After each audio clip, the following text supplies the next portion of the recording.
Tu t'es jamais demandé pourquoi il existe plusieurs religions, judaïsme, christianisme, islam? Spoiler, Dieu ne s'est pas réveillé un matin en se disant « Tiens, aujourd'hui on va changer de version ». Le problème c'est pas Dieu, le problème c'est nous. Attends, je t'explique tout. Quand Dieu crée nous les humains, il ne nous laisse pas sans notice dans ce monde. D'ailleurs, le message est très simple depuis le début. Sois juste, ne fais pas de mal et vis correctement avec les autres. Et donc boum, Dieu envoie des prophètes, pas des rockstars, pas des gens à adorer, mais des messagers. Et tout est dans le nom, en fin de compte. Et l'un des premiers messagers, c'est Moïse, Moussa alayhi salam. Il a été envoyé au peuple d'Israël vers le XIIIe siècle avant Jésus-Christ, à un moment précis où le peuple vit l'esclavage et sort d'un gros bordel. Dieu lui donne donc des règles pour structurer tout ça. Jusque-là, tout est logique. Et mesdames et messieurs, c'est là que tout commence à partir en cacahuète. Avec le temps, les chefs religieux prennent ces règles, les durcissent, les compliquent et commencent même à contrôler les gens avec. Ah, l'humain. Et plus tard, on appelle ça le judaïsme, un nom lié à Juda, une tribu. Donc vous avez compris, c'est un nom humain, pas divin. Des siècles entiers passent, les règles sont toujours là, mais elles commencent à perdre leur sens. Donc tu t'en doutes bien,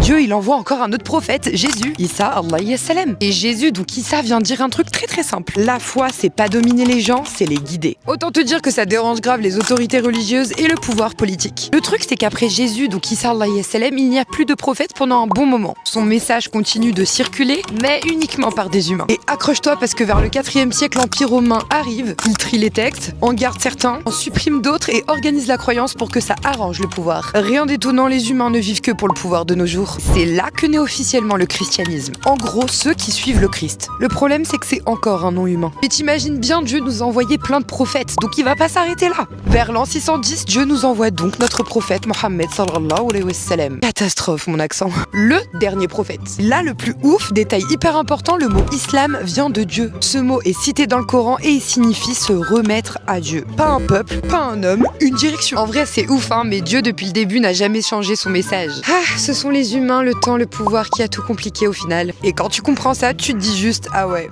en fait, c'était logique. Même le corbeau est en train de le dire. Me remercie pas.